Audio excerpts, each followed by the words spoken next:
wish I'd never even joined Twitter, Gandalf. So do all those who live to see such times, Peregrine Took.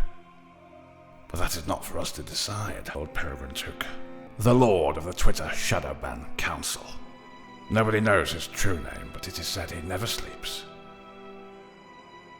But do not fear, as long as Elon doesn't do anything too reckless. Oh, crap.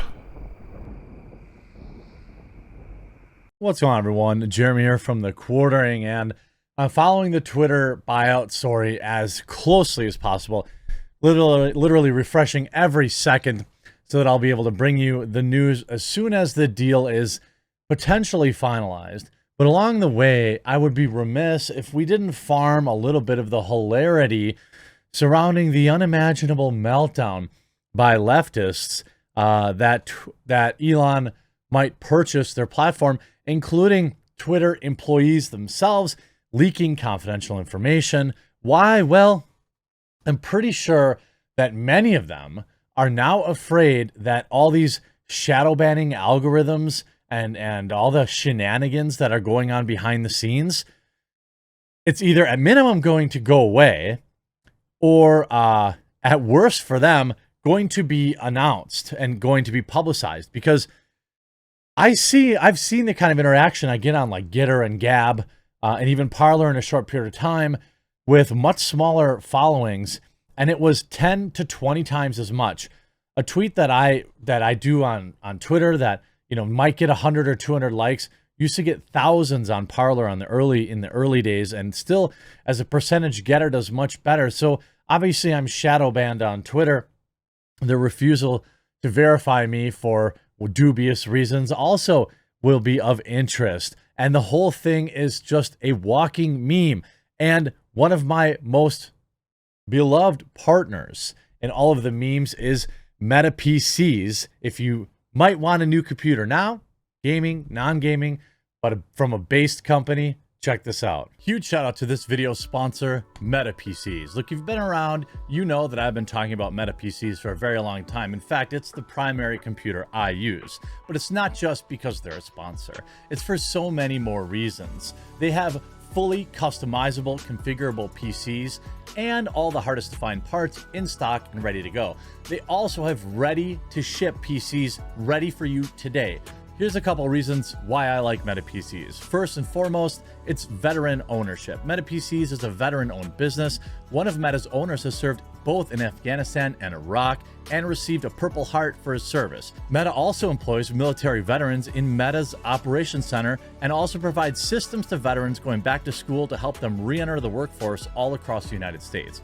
They offer financing. It has 100% US-based sales and support. And when you receive your PC, it's ready to go right out of the box. You don't have to get complicated and set things up. You just plug it all in and you're ready to rock. And on top of that, Meta PCs is offering you, my viewer, a huge discount when you use the link in the description or you use promo code TheQuartering. If you use my code at checkout, not only do you save money, but you support my content and a company that will not bow to cancel culture. So maybe you're not ready to pick up a new computer today, but when you are, remember to go to metapcs.com and use promo code TheQuartering to support me and to save money. And everybody wins. I want to talk a little bit about what I thought was interesting, and that is some of the salt. First and foremost, at its root, this from Talcum X. Sean King is a white man pretending to be black, as far as I know. At its root, Elon wanting to purchase Twitter is not about left versus right. By the way, I don't consider Elon Musk right-wing. It's about white power. The man who was raised in apartheid by a white nationalist, he's upset that Twitter won't allow his white nationalists to target and harass people. That's his definition of free speech. It's ironic, you know, Sean King obviously just really angry, as Lauren Chen points out, that an actual person from Africa is now buying Twitter. And you see a lot more of this hilarity. Mark D. Levine, Manhattan Borough President, Ki Al Zinzurziza. Get ready for an unprecedented flood of anti-poke content on this platform. Okay. Of course, you see Twitter users are threatening to ditch the platform over the purchase. John WD, not sure if I'm interested in Twitter if Elon owns it. Baloney. All these people are just so full of bull. It's coming out of their eyes. These people have built massive followings on Twitter, mostly because of their opposition to the right. If they move to a left-leaning platform like Mastodon or something like that, which, by the way, I should probably create an account today, they're going to hate it. They're going to be bored. Nobody's going to care. It's the same thing with the right with Parler and Getter. Gab is the one true outlier where it's truly as close as you can get to free speech, but it still lacks a lot of opposition. It's like, who's right and who's further right there? Yashir Ali, who's also a scumbag online, in my opinion. For those of you who are saying you are going to leave Twitter if Elon Musk acquires it, just remember it's going to take months to close the transaction, so don't start deleting your account yet, and you shouldn't delete your account anyway. Just stop tweeting if you must. I mean, okay. Brian Stelter, Twitter's nearing a deal to sell itself to Elon Musk. Two people acknowledge the situation. By the way, I'll get to that. Turns out they're Twitter employees. John Rosevier, another certified blue checkmark, might be time to exit the platform. Salsa B. Coombs, if this happens, I will leave Twitter. I want everyone to like archive this. If you're watching this, archive all these people and then we can wait. Joe Pompolanio, you can find me on Instagram if Elon buys Twitter. Yeah. I mean, so much better to go on the Mark Zuckerberg owned platform. Is the new... Oh, okay. He's making a joke. My bad. You can find me on Instagram if Elon buys Twitter. Is the new I'm moving to Canada if Donald Trump becomes president. That is 100% correct. I mean, ultimately, you have all these people in the leaving Twitter. But what I thought was really interesting, going back to the shadow ban stuff, he initially, Elon tweeted, and this picture, in case you need to lose a boner fast, tweeting Bill Gates' likeness to the pregnant male emoji. And then he said below, and with 500,000 likes, shadow ban council reviewing tweet. See, that's one of the biggest problems I have with Twitter, is that I just want to be on a level playing field. Like, is it that hard? Is it that hard to just level the playing field and let my own viewers, I don't know, I have like 150,000 followers, right? 181,000. They're not bots, they're real people. And like, I maybe get a couple of hundred likes per tweet. Here's one, 83. 273. There's no way 181,000 people are seeing my tweets. I mean, I know they aren't always great, but that's just not the case.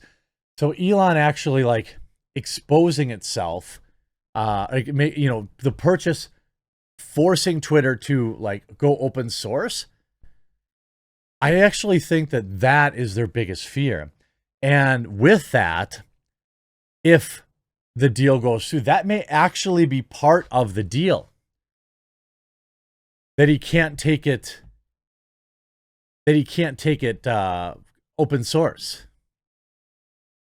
This whole story that was put out by the New York Times turns out was leaked by employees. Twitter staff is leaking to the New York Times that Musk's hostile takeover attempt has all but succeeded. I mean, Twitter employees search for answers as Musk deal takes shape. Twitter employees have said that they're frustrated because they aren't hearing much from their management about what was going on with the takeover fight and what it meant for them. Even as Twitter closed in on the deal with Musk on Monday morning, they asked their chief executive Parag Agrawal if they asked Elon Musk himself in questions sent on Twitter. Some of them sent to Charles Schwab, a financial firm that manages their stock, for clarity on the impact of the sale of the company would have on them. By the way, you don't get to ask, you have no right to those answers. That's just what happens. I was a part of a company that was taken over, and they My department was found redundant. We all got laid off. All the upper management knew for weeks that we were getting fired and said nothing. And at the time, I was pissed because I thought we were close or we were friends. Then I realized that like their jobs were on the line too if they would have leaked that kind of information.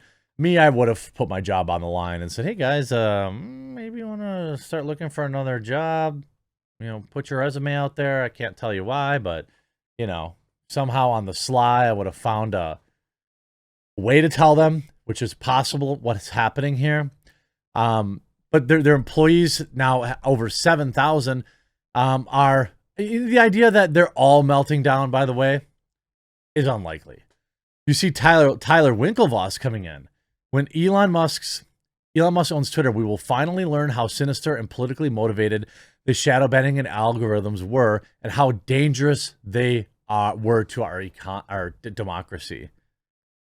He's 100% correct. Like, this is going to unveil some very, very nefarious things. It's just going to. All the people tweeting "RIP Twitter," they're not leaving. And I mean, I know the deal's going to take some time to actually go through, but I'm most looking forward to the removal of shadow banning and the exposure of exactly how biased it really is, because I'm absolutely certain it is. I hope you enjoyed this video. Make sure to pick up your Meta PC, gamer or not. They support this channel. It's the computer I use. It's a computer I recommend to friends and family, and save some money with my promo code.